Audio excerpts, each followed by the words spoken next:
Der Fisch Nikolaus. Die Mutter gab ihm Aufträge und er hörte ihr nicht zu. Der Vater forderte ihn auf zu lernen und er hörte nicht auf ihn. Der Lehrer fragte ihn ab und er wusste keine Antwort. Das war Nikolaus, ein unbekümmerter Junge, der nur das Meer im Kopf hatte. Er schwamm, tauchte, hörte den Schreien der Möwen zu, verfolgte die Fische, sammelte Krebse. Jeden Tag wollte er schwimmen gehen, egal ob es warm oder kühl, ob es Morgen oder Abend war.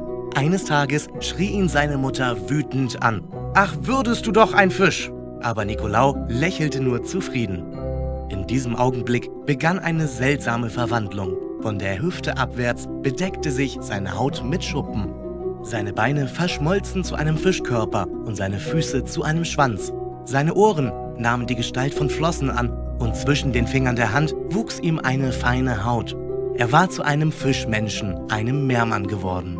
Seit dieser Zeit lebt Nikolaus auf dem Meeresgrund. Er ist mit den Meerjungfrauen befreundet, spielt mit den Delfinen, schmückt sich mit Muscheln und wenn er kann, warnt er vor Gefahren und rettet die abdriftenden Boote vor dem Schiffbruch.